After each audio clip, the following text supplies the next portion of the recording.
अंदर iPhone 13 pro max चोरी हो जाता है, उसकी वजह से मुझे गूगल पिक्सल लेना पड़ता है। अब ये गूगल पिक्सल मुझे कितना का मिला था ये सब आपको मेरा व्लॉग देखकर पता चलेगा। तो दोस्तों आज मेरा क्वेटा के अंदर दूसरा दिन होता है और मैं सुबह सवेरे उठ के व्लॉग स्टार्ट कर देता हूँ। वहाँ के बच्चे मुझे देख के हैरान हो रहे होते हैं कि ये पागल है क्या, सुबह सवेरे बगैर मुंह धोए इसने व्लॉग स्टार्ट कर दिया। खैर व्लॉग स्टार्ट करने के बाद मैं चला जाता हूँ अपने कमरे के अंदर और जो मेरा सूट रखा होता है मैंने उसे नहाकर इस सूट को पहनकर जाना होता है आज क्वेटा का शहर घूमने के लिए। मैं तैयारी वगैरह करके ठहरा ही होता हूँ और ऊपर से हमारे भाई जान आ जाते हैं जिन लोगों ने हमारी यहाँ पर बहुत ही ज्यादा खिदमत की है। तो मैं उनसे पूछता हूँ कि आज हम कहाँ कहाँ घूमने जाएंगे। अभी जाएंगे इंशाल्लाह।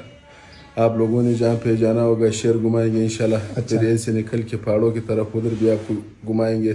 ठीक है। शहर में जो आप लोगों को चाहिए वो चीजें आपको दिखाएंगे, खरीद लेंगे इंशाल्लाह। तो वो ये बात मुझे बताते ही और ऊपर से दस्तरखान लग जाता है। ये दस्तरखान देख के तो मेरी आंखें बाहर आ जाती है क्योंकि इन लोगों ने कल रात हमें इतना खिला दिया था कि हमारा पेट फटता था। कारी साहब और जहांजेब भाई की खाने की गुंजाइश बिल्कुल भी नहीं थी, लेकिन क्या करें इन लोगों की बात मानने पड़ते। ये लोग बहुत ही अच्छी मेहमान नवाजी करते हैं। इन लोगों की रोटी मुझे बहुत ही ज्यादा अच्छी लगती है तो मैं इनकी रोटी का एक निवाला लेता हूँ और ऊपर से इनका मक्खन खा जाता हूँ जो पैकेट वाला मक्खन होता है और उसका टेस्ट बहुत ही ज्यादा कमाल का होता है। नाश्ता वगैरह करने के बाद हम लोग बाहर आ जाते हैं और गेट खोल देते हैं क्योंकि हम लोगों ने बाजार घूमने जाना होता है और वैसे भी हमें बहुत ही ज्यादा लेट हो गई होती है। इस वक्त दिन के 1 हो रहे होते हैं। हम लोग निकल जाते हैं अपने रास्ते पर। मैं क्वेटा का शहर देखता हुआ जाता हूँ और मैंने तो इसे बिल्कुल पहाड़ और मिट्टी ज्यादा समझा था, लेकिन ये शहर तो बहुत ही ज्यादा एडवांस और बहुत ही ज्यादा प्यारा है। ये देखकर तो मेरा दिमाग घूम जाता है कि इनकी पार्किंग की पूरी बिल्डिंग होती है जैसे अमेरिका और बड़े बड़े मुल्कों में होती है। ऐसी बिल्डिंग तो मेरे ख्याल से मुल्तान में भी नहीं है। अगर मुल्तान में है तो उसके पैसे लगते हैं, ये गवर्नमेंट की तरफ से और फ्री है। उसके बाद हम लोग अपनी गाड़ी पार्क करके जाते हैं और हम लोगों ने 5-6 मंजिलें नीचे उतरनी होती है पैदल सीढ़ियों से। पार्किंग से 5 मिनट सफर करने के बाद हम लोग पहुंच जाते हैं इनकी मार्केट पर जिसका नाम है लियाकत बाजार। बाजार में आईफोन और पैड तो बहुत ही ज्यादा सस्ते मिल रहे थे। यहाँ पर आईफोन 13 प्रो मैक्स की प्राइस सिर्फ और सिर्फ 60,000 रुपए और यहाँ पे एलसीडी भी बहुत ही ज्यादा सस्ती थी। जो मैंने 5 लाख रुपए की ली थी वो एलसीडी यहाँ पर सिर्फ और सिर्फ 1.5 लाख रुपए में मिल रही थी। मैंने अपने घर वालों के लिए फोन लेना था तो मैं चला जाता हूँ फोन वाली दुकान पर जहाँ पर मैं गूगल पिक्सल और एक सैमसंग का टैब देखता हूँ। अब आप लोगों ने बताना है मैं इनमें से कौन सी चीज लेकर जाऊँ। जो गूगल पिक्सल था वो मुझे 1 लाख रुपए का मिल रहा था और ये टैब मुझे 40,000 रुपए का मिल रहा था। जिसके कमेंट ज्यादा हुए मैं अगले व्लॉग में उस चीज को यहाँ से आकर लूंगा। मैंने अपनी व्लॉगिंग के लिए एक लाइट लेनी होती है तो वो हमें लाइट वाले बाजार के अंदर लेकर जाता है। ये लाइट मुझे सिर्फ और सिर्फ 3500 रुपए में मिलती है। इसकी गूगल प्राइस क्या है आप लोग मुझे कमेंट के अंदर जरूर बता देना। उसके बाद आ जाती है पेट पूजा की बारी। हम लोग जिस बाजार में घूम रहे होते हैं वहीं पर ही एक होटल होती है तो हम लोग उसके अंदर जाते हैं और खाना ऑर्डर कर देते हैं। हम लोग दुम्बे की टिक्के और काबली पुलाव ऑर्डर कर देते हैं, लेकिन वो लोग इनके साथ कुछ मिसाले भी कर देते हैं। इसे देखकर मेरे मुंह के अंदर पानी आ रहा होता है और साइड पर जहांजेब भाई चम्मच से काबली पुलाव का एक बाइट बना रहे होते हैं तो मैं जहांजेब भाई को बोलता हूँ कि ये बाइट खाकर बताएं कैसा बना हुआ है। जहांजेब भाई मुझे बोलते हैं कि ये बहुत ही ज्यादा जबरदस्त बने हुए हैं। उसके बाद हम लोग खाना वगैरह खा लेते हैं और जहांजेब भाई इतना खा लेते हैं कि उनसे उठा ही नहीं जा रहा होता तो कारी साहब उनको हाथ देते हैं और उठाते हैं। यहाँ से उठने के बाद हम लोग चले जाते हैं